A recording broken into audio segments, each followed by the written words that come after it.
Olá, começa agora mais uma edição do É o Bicho e hoje vamos falar sobre alimentação natural para os pets. Estamos aqui na Petmita, uma empresa que produz e fornece esses alimentos e nós vamos acompanhar todo o preparo. Por aqui tudo pronto: carne, arroz, vegetais e mão na massa. Os ingredientes utilizados passam por apenas 2 tratamentos no seu preparo: cozimento e congelamento. Os legumes estão todos feitos no vapor, a carne também é cozida, o arroz tudo cozido, que ele não pode ser nada cru. E aí a gente embala, a gente faz o tempero, né? Aí a gente embala e a gente põe o rótulo e congela. Aí a pessoa pega, você pode deixar, vou dar na hora do almoço, umas 8 horas da manhã, você tira para descongelar sozinho, ou um dia anterior, descongela sozinha na geladeira, e na geladeira 3 dias só. É igualzinho uma comida para humanos, é 3 dias na geladeira. Oferecer alimentos de verdade aos pets tem se tornado uma tendência cada vez mais frequente entre muitos tutores, a chamada alimentação natural. A Andréia, proprietária da empresa e tutora da Hannah, é suspeita em falar. Tem algumas que já tem 3 anos com a gente e já teve uma doença, um cálculo renal, e hoje ela não tem mais. Porque a alimentação fez que ela melhorasse essa doença que ela tinha. A minha só come alimentação natural, ela não come ração. E você vê pelo o pelo, mesmo elas ficam mais animadas, elas ficam mais ativas, fica com mais disposição, na verdade. A Hannah, quando eu peguei a Hannah, como ela é uma maltesa, ela tinha muito aquela lágrima ácida que eles falam, queima. Hoje ela não tem mais. Não é assim também, de um dia para o outro, mas com o tempo ela foi saindo tudo e hoje ela não tem mais nada. Então não é uma questão assim só de classe, igual a gente estava falando, uma questão de qualidade de vida, né? Vida para os animaizinhos, para os nossos pets. A nutrição adequada é essencial para garantir saúde e o bem-estar dos pets. E a nutrologia é uma das especialidades da medicina veterinária. A nutrologia veterinária é uma especialidade dentro de várias outras da medicina veterinária que busca juntar o conhecimento médico com o conhecimento nutricional e assim gerar uma abordagem mais integrada para o paciente. Eu explico. Algumas doenças elas precisam de medicamentos para serem tratados e algumas precisam de medicamentos e um suporte nutricional para garantir ou maximizar o sucesso desse tratamento. Por exemplo, um animal com colesterol ou triglicérides aumentado precisa da medicação para baixar esses lipídios no sangue, mas também pode fazer uso de uma dieta com baixa gordura para potencializar o sucesso do tratamento. Então seria isso que a nutrologia visa fazer. O cuidado nutricional vai além do que é oferecido no dia a dia. Muitas vezes é por meio da alimentação que é possível avaliar a eficácia no tratamento de outras doenças. Primeiramente, temos várias doenças que o suporte nutricional específico já é indicado. Geralmente são doenças crônicas, então doenças cardíacas, doenças renais, alergias alimentares ou também chamadas de intolerância alimentar ou hipersensibilidade alimentar, tá? São algumas doenças que se você até procurar no pet shop, que você encontra as rações para animais cardiopatas, rações para animais renais, rações para animais com sensibilidade alimentar. Mas essas são rações de uso terapêutico, então não é indicado que por conta o tutor ou responsável pelo animal adquira essas rações sem uma indicação veterinária. Quando é um animal saudável, sem nenhum problema de saúde, aí o tutor, o responsável, pode buscar uma ração, vamos dizer assim, normal para animais saudáveis, adultos, filhotes, sêniors, ou se quiser fazer uso de uma alimentação que a gente chama de natural ou caseira, que seria com alimentos in natura, também pode fazer uso, mas procurar o auxílio de um veterinário ou nutrólogo. O Jack é um dos pacientes do Dr. Luca, que está em um processo de emagrecimento há um mês. A sensibilidade alimentar do Jack Então ele passeia bastante, sempre que ele pegava alguma coisa na rua, sempre abria o intestino dele, ele tinha alguns episódios de vômito. Então a gente queria tentar entender o porquê dessa sensibilidade. E a outra razão é buscando mais qualidade de vida. Ele está entrando numa fase mais idoso e a gente entende que a alimentação é um dos pilares para que ele possa ter mais qualidade de vida nessa etapa. Então a gente queria mudar a alimentação dele, que era de ração, para fazer uma transição para alimentação natural, por tudo que a gente já tinha ouvido falar. E é exatamente o que a gente está fazendo com o Dr. Luca. Em termos de alimentação, ele se adaptou super bem à alimentação natural. A palatabilidade é muito melhor do que a própria ração, então ele se interessa muito mais pelo alimento do que antes. E olha só o cardápio. A gente dá para o Jack hoje 2 refeições diárias e a gente fraciona isso em arroz, frango, aveia, chuchu, um pouquinho, bem pouquinho mesmo de sal e um pouquinho de óleo. Tudo isso dosado por uma empresa que faz pra gente. E a gente também alterna a proteína, não é só frango. Então às vezes a gente dá alguma carne suína magra, filé mignon suíno e patinho também moído. O especialista afirma que é fundamental que a dieta seja equilibrada, pesada e preparada corretamente. A gente, quando faz a prescrição nutricional, acaba sendo, vamos dizer assim, até bem rígido, né? Então a gente procura primeiro os ingredientes e nutrientes, na verdade, que a gente leva em consideração. Vai ser a ingestão proteica desse animal e a ingestão de gordura, que são os 2 macronutrientes principais para cães e gatos. Carboidratos não são necessários, mas também não fazem mal e são bem aceitos, na dieta. E também a gente faz uma inclusão de fibras que também não são nutrientes essenciais, mas ajudam, dão um suporte ali na digestão, na formação do bolo fecal e tudo mais. Então é interessante. E fora isso, vitaminas e minerais.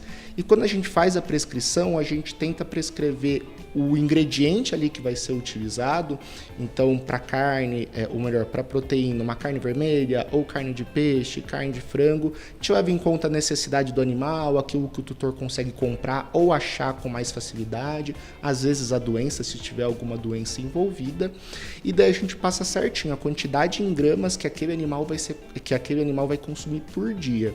E a gente sempre ressalta que tem que seguir à risca essa prescrição, senão a gente não consegue ter o controle e a avaliação correta dessa dieta.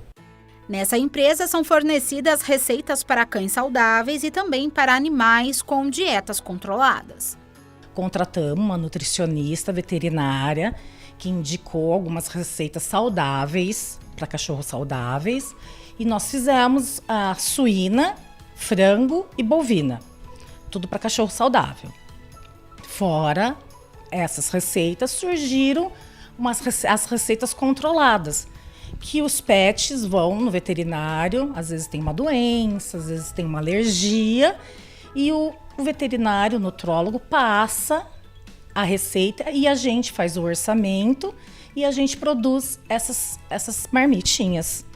Já tudo equilibrado. É tudo pesado, é tudo comida natural, arroz, músculo, frango. A única coisa que a receita tem, fora dos humanos, é o suplemento que precisa ter para complementar a ração, vamos supor.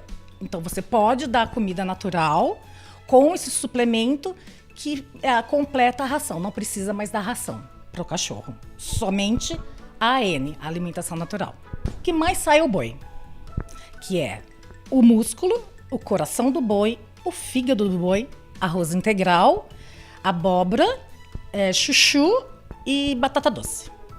Aí tem o óleo de linhaça, óleo de girassol e o NutroPlus. E às vezes tem alguma receita que tem coentro seco, nem do suíno tem coentro seco, do frango tem manjericão seco, o do boi não tem, que eu acho que é bem completo, então não tem. Mas o suíno e o frango tem também o coentro e o manjericão seco, que também vai nos ingredientes.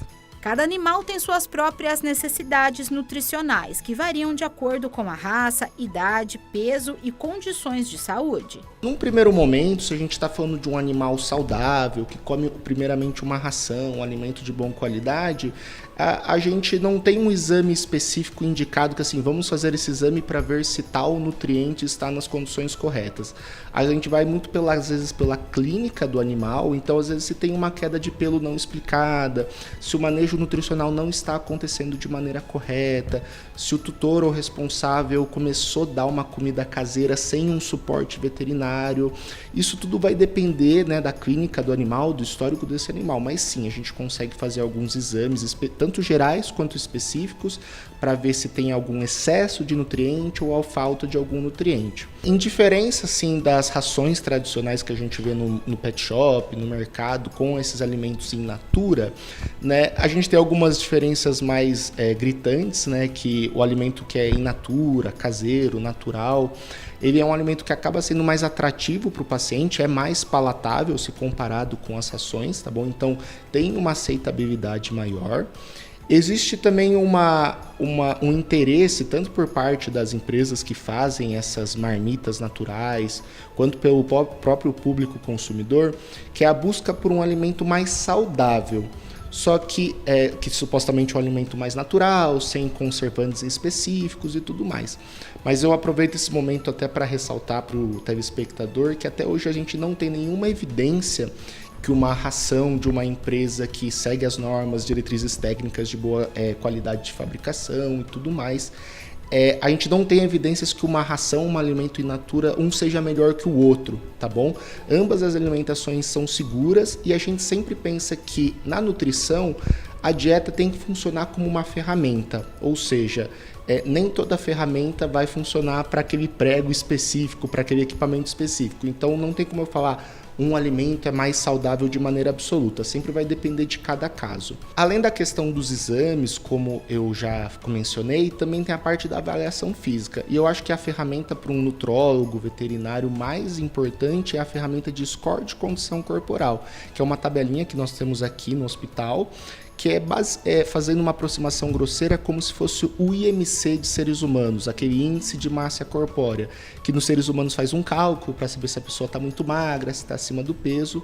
Nos cães e nos gatos a gente faz observando o animal e palpando o animal. Então a gente palpa a região de abdômen, região de costela, a ponta do peito, quadril, e a gente avalia se o animal ele tem um excesso ou falta de depósito de gordura nessas regiões. E com isso a gente consegue classificar se o animal está muito magro, se está no peso ideal ou se está acima do peso, que é o que a gente mais observa. Então com essa ferramenta é uma das principais que a gente usa para detectar muitas vezes o sobrepeso e já começar um programa de emagrecimento para prevenir outras doenças que a obesidade pode acarretar. A gente sempre tenta integrar na nutrologia a nutrição com as necessidades, às vezes, de medicamento ou não, se esse animal precisar. Na questão da obesidade, pelo menos até onde a gente sabe hoje, a dieta é o fator principal para o emagrecimento. O exercício ele vai ser recomendado principalmente para manter a massa magra do animal, a musculatura do animal, que acaba sendo perdida um pouco quando o animal emagrece. Mas a depender do grau de obesidade desse paciente, num primeiro momento a gente até contraindica, porque se fazer exercício com o animal com excesso muito exagerado de peso, às vezes isso pode prejudicar as próprias articulações e gerar outros problemas. Mas a gente sempre tenta fazer uma integração de todos os fatores envolvidos. Decidir entre ração ou alimentação natural depende de alguns fatores. O recomendado é sempre buscar aquela que atende às necessidades fisiológicas do animal, ser viável para o tutor e sempre com orientação de um especialista. A nutrição, como um todo, a avaliação nutricional já é até indicada para fazer parte de uma avaliação clínica básica. Então, se o seu animal não fez nenhum check-up, nem com uma clínica geral, é indicado primeiro fazer esse check-up inicial. Se o profissional não fizer ou não se aprofundar na parte nutricional, tem-se a indicação sim de uma avaliação nutricional, mesmo que o animal esteja saudável, tá bom? Porque também na nutrição a gente trabalha com a questão da medicina preventiva. E hoje a gente sabe de algumas doenças que a gente falou, mas uma das condições que mais acometem cães e gatos no Brasil e até mesmo no mundo é a obesidade e o sobrepeso. E às vezes isso não é considerado ali uma doença ou um problema na avaliação clínica geral. Então, às vezes, os responsáveis, os tutores estão dando comida, estão dando um alimento de boa qualidade, mas estão dando na quantidade errada, às vezes subestimam o peso que esse animal tem.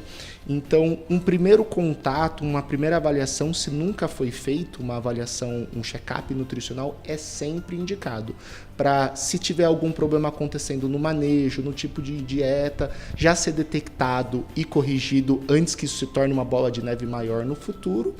E se tiver tudo bem, pelo menos o check-up está feito e daí volta um tempo depois só para garantir que está tudo acontecendo de maneira correta. A nutrologia, a nutrição como um todo é fundamental para a saúde dos pets, cães, gatos e afins. E a gente até faz uma brincadeira com as outras especialidades que é assim, talvez nem todos os pacientes vão precisar em algum momento de um endocrinologista ou de um cardiologista e tudo mais, mas todos vão precisar comer. Então, para ter esse suporte nutricional de maneira correta, controlada, avaliada periodicamente, o nutrólogo é sempre indicado.